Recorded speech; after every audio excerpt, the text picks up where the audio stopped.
ವಿದ್ಯೆ ಸಾಧಕನ ಸೊತ್ತು. ಮನಸ್ಸಿಟ್ಟು ಕಲಿತಾಗ ಮಾತ್ರ ಉನ್ನತ ಸಾಧನೆ ಸಾಧ್ಯ ಎಂದು ಶಾಸಕ ಎ ಮಂಜು ತಿಳಿಸಿದ್ದಾರೆ. ಪಟ್ಟಣದ ಟೈಮ್ಸ್ ಹಾಸನ ಪಿಯು ಕಾಲೇಜು ಕೆಎನ್ಎ ಕಲ್ಯಾಣ ಮಂಟಪದಲ್ಲಿ ಏರ್ಪಡಿಸಿದ್ದ ಪ್ರಥಮ ಪಿಯು ವಿದ್ಯಾರ್ಥಿಗಳಿಗೆ ಸ್ವಾಗತ ಕಾರ್ಯಕ್ರಮ ಉದ್ಘಾಟಿಸಿ ಮಾತನಾಡಿದ ಅವರು, ಸಾಧಕರನ್ನ ಮಾದರಿಯಾಗಿಟ್ಟುಕೊಂಡು ಪ್ರಯತ್ನ ನಡೆಸಿದಾಗ ಮಾತ್ರ ಬದುಕಿನಲ್ಲಿ ನಿರೀಕ್ಷಿತ ಗುರಿ ತಲುಪಲು ಸಾಧ್ಯ. ಹೆಣ್ಣು ಮಕ್ಕಳು ಹೆಚ್ಚಿನ ಸಂಖ್ಯೆಯಲ್ಲಿ ಶಿಕ್ಷಣ ಪಡೆಯುತ್ತಿರುವುದು ಉತ್ತಮ ಬೆಳವಣಿಗೆಯಾಗಿದೆ. ಟೈಮ್ಸ್ ಹಾಸನ ಪಿಯು ಕಾಲೇಜು ಗ್ರಾಮೀಣ ವಿದ್ಯಾರ್ಥಿಗಳಿಗೆ ಗುಣಮಟ್ಟದ ಶಿಕ್ಷಣ ನೀಡುವ ಮೂಲಕ ಅವರ ಬದುಕು ಕಟ್ಟಿಕೊಳ್ಳಲು ನೆರವಾಗುತ್ತಿರುವುದು ಸಂತಸದ ಸಂಗತಿಯಾಗಿದೆ ಎಂದರು.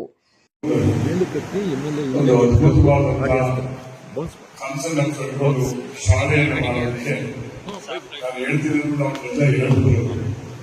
ಬಹುಶಃ ಅವ್ರಿಗೋಸ್ಕರ ಕೊಡ್ತಿಲ್ಲ ನಾನು ಗೊತ್ತು.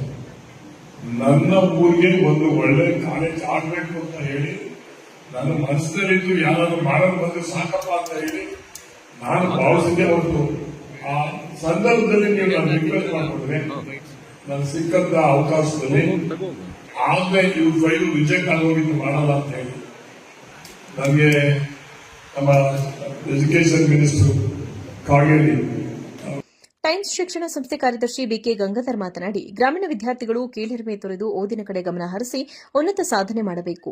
ಬಹಳಷ್ಟು ಸಾಧಕರು ಸಣ್ಣ ಊರುಗಳಿಂದ ಬಂದವರಾಗಿದ್ದಾರೆ. ಕೆಲಸಕ್ಕಾಗಿ ಕೈಚಾಚದೆ ಕೆಲಸ ಕೊಡುವವರಾಗಲು ಪ್ರಯತ್ನಿಸಿ ಹಣ ಗಳಿಕೆಯ ಮುಖ್ಯವಾಗದೆ ಉತ್ತಮ ವ್ಯಕ್ತಿತ್ವ ರೂಪಿಸಿಕೊಳ್ಳುವಂತ ಗಮನ ಅಗತ್ಯ.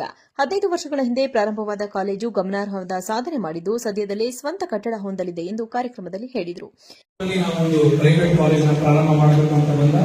ನಾನು ಮತ್ತೆ Naveen sir, why I'm giving example of these things and the students who are sitting here, please mark my words and listen my words carefully. ನಾನು ಮತ್ತೆ Naveen sir primary school master.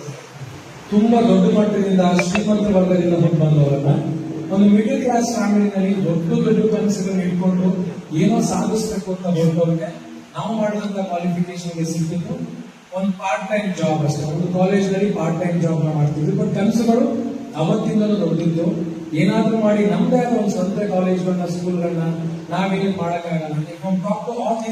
Anybody ಯಾವ್ದಾದ್ರು ಒಬ್ಬರತ್ರ ಹೋಗಿ ನಾವು ಒಂದು ಕಾಲೇಜ್ ಮಾಡ್ಬೇಕು ಅಂತ ಹೇಳಿದ್ರೆ ಎಲ್ಲರೂ ನಗಾಡೋದು. ಏನ್ ಮಾಡ್ತಿದ್ರ ಕೆಲಸ ಮಾಡಿ, ಸ್ಕೂಲು ಕಾಲೇಜ್ ಎಲ್ಲ ನಿಮ್ಗಳಿಗೆಲ್ಲ ಎವ್ರಿಬಡಿ ಆಸ್ ಡಿಸ್ಕರೇಜಿಂಗ್. ಸಡನ್ ಆಗಿ ನಾನು ಮತ್ತೆ ನವೀನ್ ಕಾರ್ಯಕ್ರಮದಲ್ಲಿ ತಹಶೀಲ್ದಾರ್ ಕೆಸಿ ಸೌಮ್ಯ, ಪ್ರಾಂಶುಪಾಲ ಪಿ ನವೀನ್ ಉಲಿವಾಲ, ಉಪನ್ಯಾಸಕರಾದ ಕೃಷ್ಣಮೂರ್ತಿ, ಲೀಲಾವತಿ, ರಾಜೇಶ್ ಇತರರು ಉಪಸ್ಥಿತರಿದ್ದರು.